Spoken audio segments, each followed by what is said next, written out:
Blog Talk Radio.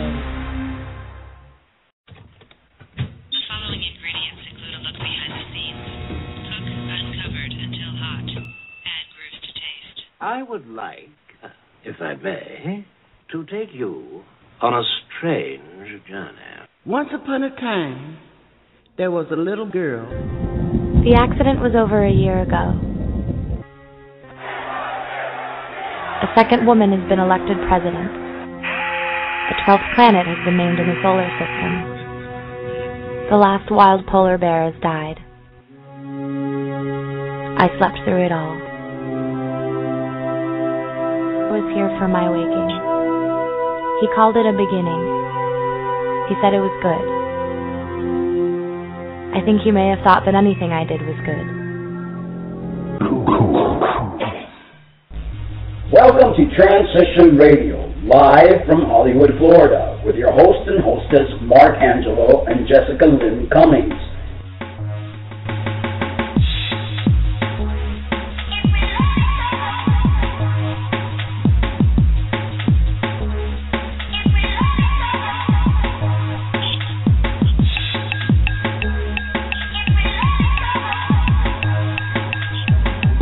Show for trans folks by trans folks, here to let your voice be heard.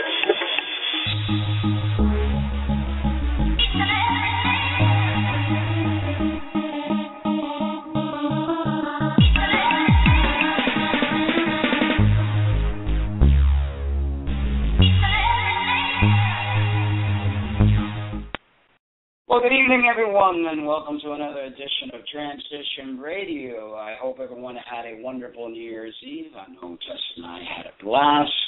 Yeah, and, we were good kids. We didn't stay up too late because I'm getting too old for that anyway. Yeah, whatever, Grandpa. It takes so long to recover. Get your portable rocking chair. Yes. So this year we have amazing guests, and we're bringing in a lot of voices from transgender brothers and sisters so that your voices will be heard. And tonight we have Cecilia Watkins, but before we bring her in, we want to thank our sponsors. TheBreastFormStore.com. They have everything you could possibly need for your transgender or cross-dressing needs. Visit their website and tell them Transition Radio sent you. We are giving away a pair of Gold Seal breast forms, compliments of TheBreastFormStore.com. Send us an essay or a short video, not to exceed 4 minutes, telling us why you should be the winner of these girls. We have been receiving your essays, and we will have a winner real soon by next week. Cecilia Watkins is a transgender woman from Harrisburg, Pennsylvania, who transitioned on the job 3 years ago. Cecilia served the country for 16 years in the military and is the father of 3 children. Cecilia has been employed by the Commonwealth of Pennsylvania for 19 years. She was recently recruited by the Equality Maryland to be a community leader in the regional area of northern Baltimore, Maryland, all the way to Harrisburg, Pennsylvania. That's very far. Anyway, Cecilia hopes to serve the trans community by serving as a visionary for our next generation's leadership by her personal resources, outreach, and presence in the LGBT community. Cecilia is a role model to others by example, inspiring motivation and trust, leading by example, and listening and relating practical, real-life experiences to educate people, the public, and the community. She is helping to shape the public at large in ways that will be helpful in creating a change for equality, fairness, and acceptance. And now we want to welcome to our show, Miss Cecilia Watkins. Hi, how are you doing? Hi, Mark. Hi, Jeff. Hey, what's up, honey? How are you? Oh, I'm doing real good. New Year's Day, I had the day off. It couldn't be better. I imagine. Did you party last night? Yeah, I had a couple friends over, and it was really nice. It was really nice. Partied responsibly, and yeah, as we all do. No, actually, I think we're getting too old for that. I remember when I was younger, it's just like not a question. And now I'm looking at my watch going, okay, I think it's getting a little late and it's time for bedtime. That kind of thing. But exactly. Anyway, especially with your old age, your old man. It's a pleasure having you on our show. I know that Justin and you have been friends for quite a while. You and I are just trying to make acquaintance. But I thought it was very important to let an individual like yourself to let her voice be heard. I think your story as many of our stories in the transgender community, is something that's very inspiring and will help others in the future. So we're going to start with our Q&A, and don't be nervous. We're here amongst friends and families that are listening to our show. Let me ask you, Cecilia, what words best describes you? Well, these are good and bad words because insanely thrifty, and Jess will tell you a little bit about that. And we went on a vacation, and we'll get on the conscientious, dependable, very honest, brave. I've been told I've been brave. And I'm very resourceful. I have ways of looking at things and getting information about different opportunities and ways to handle things. And so resourceful would be a really good description. Resourceful. So you'd be somebody good to have on a deserted island in case we, you'd be the type of person that would find the ways to making things happen. Yes. Yeah, and we would not go hungry.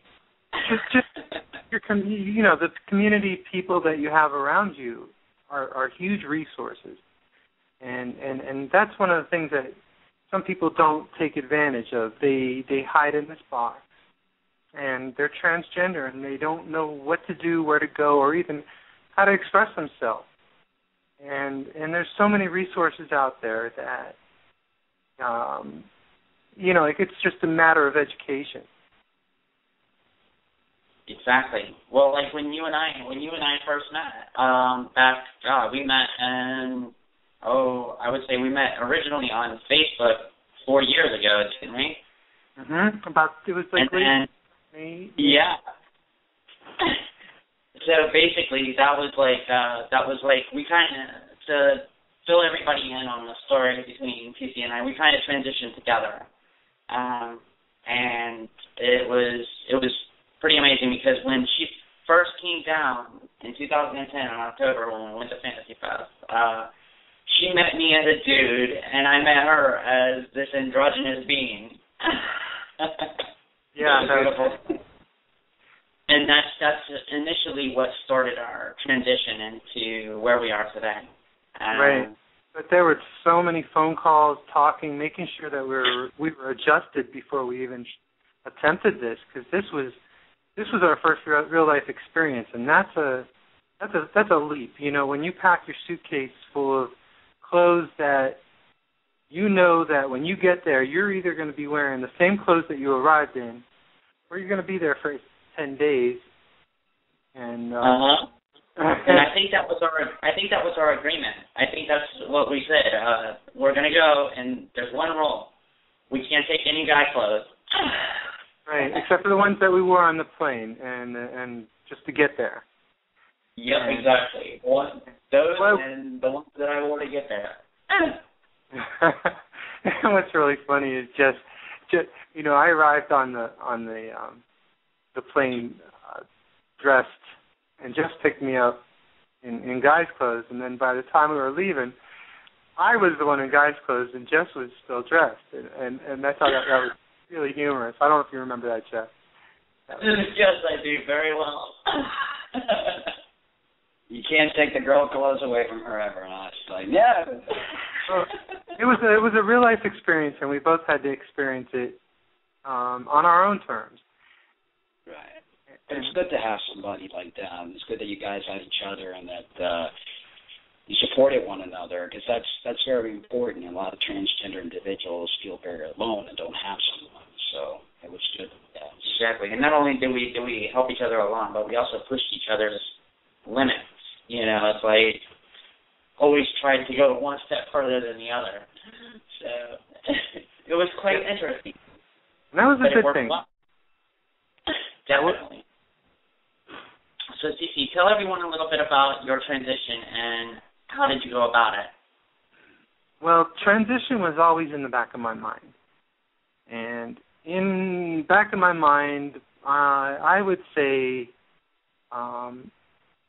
I always kind of knew something was up when I was 11, but doing it and not being afraid of it started coming around age 26. There was a point when I figured out there's never going to be a right time, and like another point that my transition was that I was married. I was also in the Army, and you can't let this stuff be known. And honestly, my wife used this against me for years. And combined with me figuring out that there was never going to be a right time, and her threatening to expose me, it was a desire to reclaim that power, to come out on my terms, and try and, by me coming out on my terms, with my wife being able to hold this against me, she wanted to paint a picture of this being ugly, maybe fetish, and it had nothing to do with sex. It's my gender, and in a lot of ways, it was a lot of external negatives that helped me come out of my transition, or to transition and actually paint a picture that this is who I am, and use it. I don't even know how to explain it any better, but that's, to me, how can somebody, and that's very cruel for an individual that doesn't understand the whole situation, to try to blackmail a person that supposedly she loved, because obviously there had to be some point of love when you two got married. And right. Because you didn't get her little picture of what she wanted you to be, now she's going to turn around and be vindictive. And that to me is just, I can't even. That's scary. That's very scary. It's, she could tell my employer, she could tell my friends, she could tell my mom and dad. That motivates you to really look inside and say, wow, I could really be hurt. Yeah, and it makes you question, was it the right person for you to marry? Because when you marry someone and you fall in love with someone, you pick this person to trust, open-hearted. Well, that's the nature of a lot of women and men. I mean, they can be very vindictive in a situation where things don't go their way. And see, that's not in my vocabulary. I don't have a vindictive bone, right? And I don't understand that. Not everybody's that way, but there are some people out there that's all they know is how to be vindictive. Unfortunately, they try to make others suffer. Because by me coming out, I reclaim that power, and people are going to see me out there now, and I think that's, it's going to be easier for somebody else someday.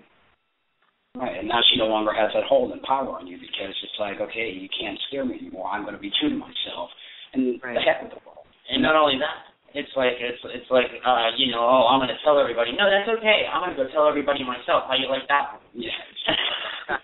Yeah. I'm so sorry that you had to go through that, because no one should ever have to live that way or feel fearful. I'm not the only one. I know that happens everywhere. Oh yeah. And it's the few that have accepting lives, and even just having parents that accept what you're doing. It's very scary, but there's never going to be a right time. You have to claim that, and I guess that's my message. Let me ask you this: what was the biggest hurdle you had to go through? I could say this as a joke, but taking the first step out of the door in a dress.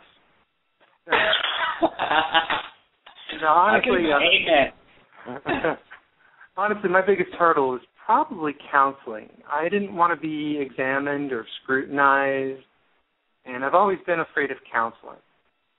I don't want to be examined, and that was once I got in, and it was really crazy. Is Jess was going to counseling, and she talked to me about how counseling helped her.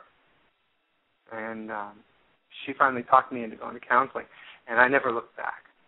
In fact, I spent maybe 6 months of counseling. Some people take a little bit longer. Some people, I was sprinting, because once I figured out that this is real, this is not a medical condition. There's something. I have nothing to be ashamed of, and once I realized who I was sprinting. I was trying to find me.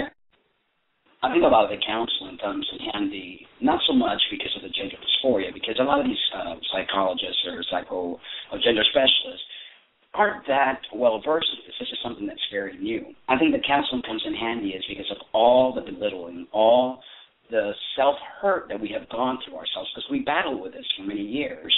So we almost need to know or be told that we are okay.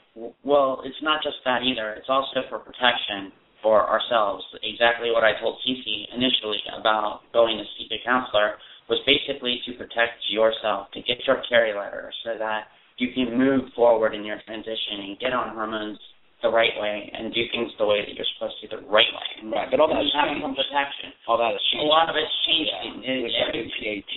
WPAT and everything like that. It changes on a regular basis. It ended up being the best thing I ever did, because I was self-medicating for 16 years and buying drugs from overseas. My wife would threaten, she'd find them, threaten to expose them. Once I got counseling, the counselor referred me to a doctor. The doctor got me on the right medication, and then I was being blood tested, and I didn't know better. I really didn't know better. I just knew something was right. I needed to do this, and I had no clue what transgender was. Exactly.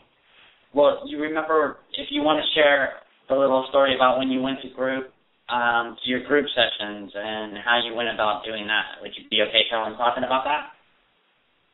Initially in the beginning. I'm not sure exactly what you're saying, Jeff. Well, when you started going to your trans meetings or groups. Yeah, we have a local group in Harrisburg, so yeah. Right, and how you initially, before you came out, really, how you were going about going to your group meetings and stuff like that. Oh, that was scary, but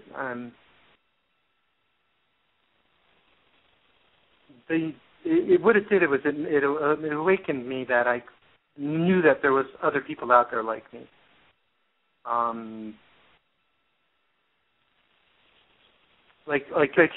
Here's an example. I let my wife know I was going to those group meetings.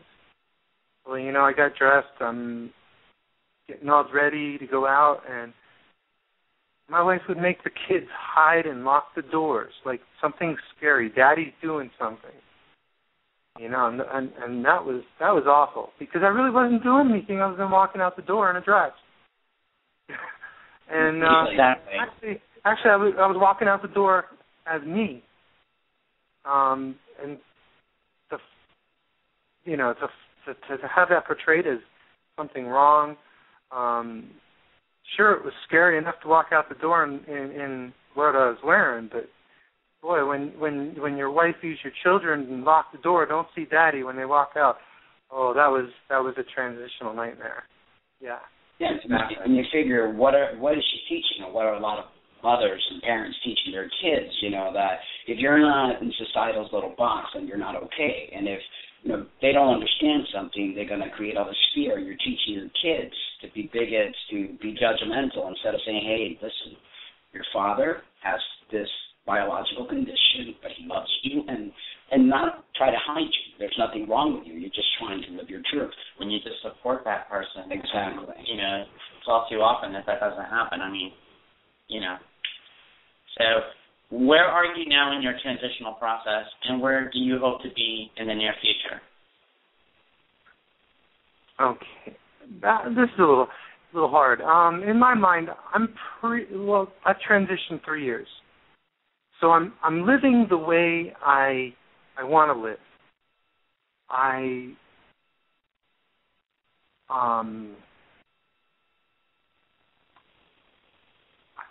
It's not a trick question. I don't have. I understand. You know, like I understand exactly what you're. I look at myself as whole. Like I might not have the surgery, but I'll never afford surgery. And that's the right answer. And that's the right answer. I asked that because I like, people think you have to get from point A to point B, and you're not trans enough unless you have all this stuff, and that's far from the truth.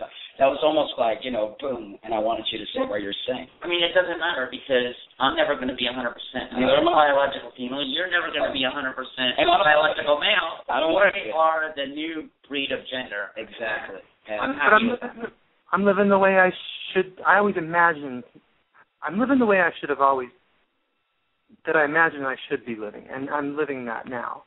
And so I don't even know if I'm completely transitioned. Some people would say no, but in my mind, I'm in a very good place. There's no rule book on transition, and the question was kind of like, I don't want to say facetious, but it was like, because I wanted to hear, and I like other people to hear that exact same thing, that there's no, this, you'll fully transition only if you did this, and it's not true. The full transition is in your mind, and when you're at your happy place. Exactly. And when you feel like where you need to be, then you are complete. Yeah. It doesn't matter what society says you have to be complete. Exactly. And that's important for transgender individuals to know that they don't have to go all the way, that there's no transition or transgender club of whatever, it's just you are where you need to be. I always hate the question, what do you consider a successful transition? It's like, yeah, exactly. There's no such thing. One where I don't die in the process. or the wife kills you if he kills you. My present husband kills me. Here's even a more tricky one here. Okay. If you don't mind us asking, has your sexual preference changed since your transition, and who are you attracted to now? I want to say no, my sexual preference has not changed. What's different is my ability to explore my sexuality without a fear. I don't have a sexual preference. I'm attracted to good people. And I'm not going to let somebody's sexual, their biological sexual makeup, let that change or inhibit a relationship with a good person. Because that's ultimately where we want to be. We want to be living with good people and be a good person ourselves. And why sex would become in the way is that's limiting yourself. That's not a good position in my mind. Once you limit yourself, it's. And that's very true. People take their genitals way too serious. And, in the situation where Jess and I were, at first it was a little awkward because we both had to learn, this. I mean, we're both transgender. She has her boy parts. That's awesome. He has what I want. I have what he wants. So how do we work that out? We can't just switch like Mr. Potato Head. So we had to learn how to. That's my life. We had to learn how to enjoy it and like it, and thank God everything is, Just like I wouldn't want your hairy leg. Oh. My sexual preference hasn't changed. I just hid it. I hid my, I had to fit into this grouping. But honestly, my transition, I'm not afraid to explore my sexuality and let that get in the way. I can't say I'm attracted to men. I can't say I'm attracted to women. I'm attracted to people. And me too, and that's why I consider myself pansexual. I fall under that category. If I had to put a label on it, it would be pansexual.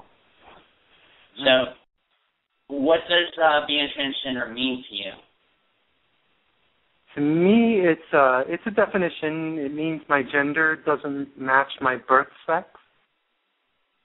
We were born with this, like we're in the wrong body, and oh boy, you try to make it go away, and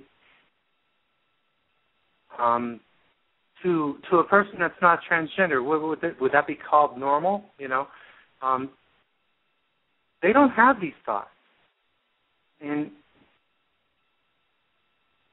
you don't have, you know, I actually, fortunately, I think they're lucky, because I try to make this go away. I try to be normal, but again, what is normal?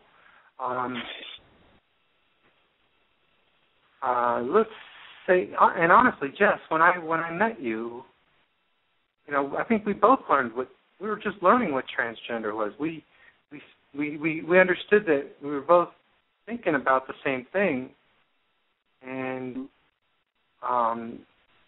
at some point you think I don't want to say this is exactly what it is, but you think you're insane a little bit. You're like, why am I thinking this?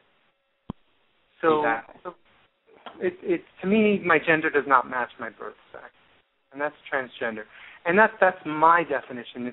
It's not the definition, because I know to somebody else it's a variable of what I think, and I don't want to allow people to, you know, you don't want to be boxed in male or female, you know, it's a very fluid. There's so many spectrums of gender out there. It's biology. It's like the Native Americans are two-spirited, you know. Exactly.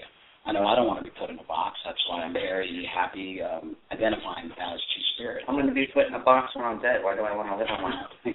Yeah. So how is transitioning on the job? And give us the good, the bad, and the ugly about it. Transitioning on the job was crazy. Luckily I worked for the state government, and that was because of my military experience. And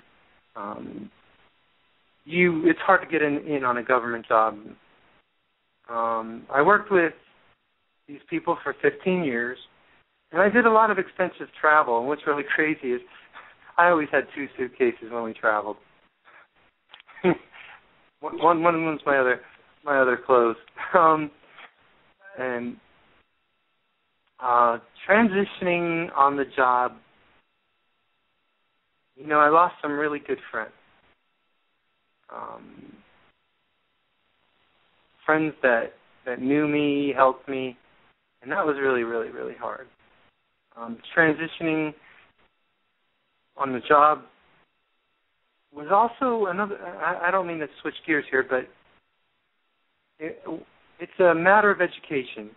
Once I learned my employer's discrimination policy, which included a gender identity, a discrimination clause, I knew I was safe, but then it was, okay, how am I going to do this? And I had some real ugly periods of non-acceptance.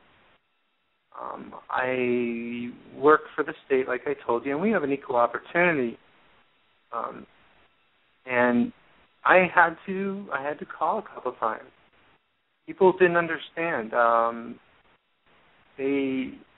You know, you work with somebody as a male role model, a father, 15 years, and all of a sudden you're changing what's the word? Your entire, you don't change as a person, but you change your appearance, the package. So I had some periods of unacceptance, and I worked through. We're going to be off the air live in less than 20 seconds, so continue recording. Let me finish it. One of the good things that when happens in the office is there's turnover, and every time there's a new person in the office, it gets that much easier because they didn't know your past. So that's a good thing. Well, keep going and finish telling your story. It's just going to be on the on-demand. So whatever we go over, it's going to go over a little bit, but whatever it goes over, it'll be on the recorded version on demand. Yeah, the live. Now, people are no longer being able to listen live, but it's still recording. So when I download it, people will be able to listen to the entire interview. Right, exactly. Right. My office, at a certain point, after letting them know, the issues I was dealing with was people were standing in the hallways and making me have a separate bathroom. When you really have to go, let's just say after 3 or 4 coffees, you got to go. Yeah. And when you got to go down to a bathroom 4 floors down, or deal with a group of ladies' attitudes because now you're using the bathroom. And that's the worst thing because, we're not there to pick up women. We're not guys in dresses that are there to pick up women in the ladies' room.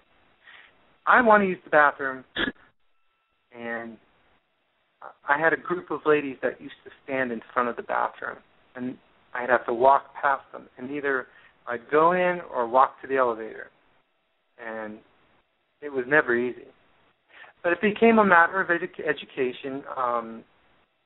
My office ended up hiring somebody to come in about gender identity in the workplace, and once they explained that, because my office is about 250 people, they had to do it over a week, like 75 people a day, I don't know.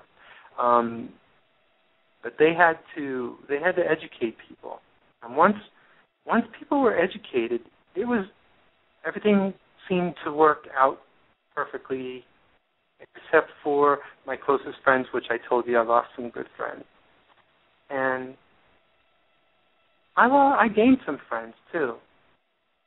And the best part I think that comes out of transitioning in the workplace is, as people leave, new people get hired, and they don't know your past. They see you as you should have been seen in the very beginning before who you are. Yeah, and it's so at this point in my office, there's very few people, and I purposely haven't moved. Like, I haven't been looking for promotions or there's a new office there, and it's like 75% of the people that when I transitioned 3 years ago are gone or accept me, and so that's with the good. I don't want to give you ugly about transitioning. It's never easy. Yeah.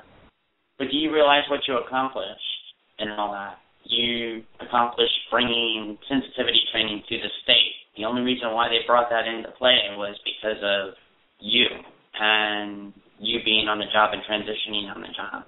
So you just made it easier for those in the future that are going to be working for the state of Pennsylvania to either transition on the job or to already be currently in transition when they come on board. And what's crazy is since 2010, there's been other people hired, and I see them. I don't really, because it's a large office, and it's none of my business. But I see that it's not. It's being accepted, and what we need to do as a transgender population is actually be out there. For every person that's in the closet, that only hurts us. Mm-hmm. They're hurting themselves in the long run as well. Yeah, we this is going to be accepted someday. It's not a bad thing. It's diversity. We're just a little different. We look at things, and a lot of times, we've taken it on the chin. We're that much stronger in our connections, in our ability to see something through, and Definitely. And it's, being pioneers. I won't ask what we've taken on the chin. As I can come out to be X-ray. Anyway, yes, being pioneers now is really going to help the future generation and get more and more people to be more acceptant of this position. And I truly believe it's an evolution of mankind, coming in touch with both your male and female side and being true to yourself, wearing the costume that best fits your heart and mind. And bravo to you for doing what you've done, and we thank you for being on our show. Definitely. Thank you for being our friend. You were great host. Thank you very much. If you have any questions, you can contact me. Just, you know where to find me. Definitely. But if you want to find her on Facebook, and she'll be on our website, and there'll be a link to her Facebook page so that everybody can get a hold of Cece if they have questions or need some mentoring or guidance. She'll be there for you. All right, so all right, sweetie. Well, we're off, and thank you so much. Thank you once again. And check back. I'll have this on YouTube and a YouTube link. Or YouTube video format. Jess will have it on the website with your picture and making all that good stuff. Mm-hmm. So thank you once again. Thank you, everybody, for tuning in. We love you, but remember to love yourselves, too. And ending the show with one of my acoustic songs called We Were Her Children. Good night, everyone. See you on Thursday with Kim and Chris. Good night and Happy New Year. Yes. Bye-bye.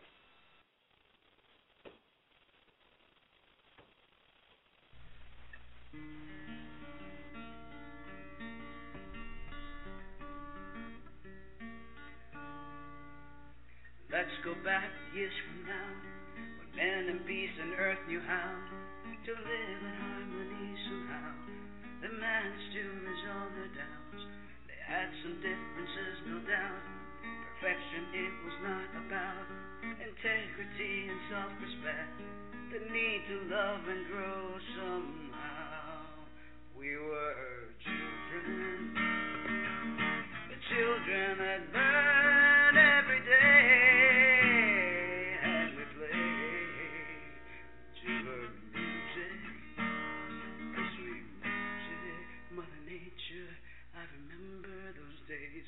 Somehow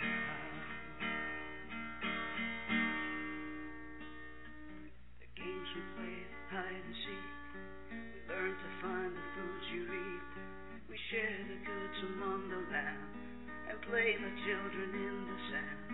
The rhythms of the earth was good when you were placed and understood that every creature in the world was special and we all deserved. We were children, the children that learn every day, and we played to her music, her sweet music. Mother Earth, I remember those days.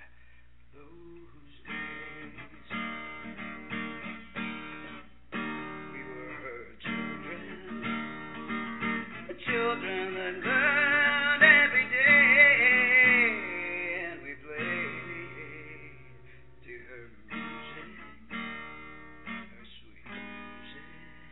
Mother Earth, I long for those days again.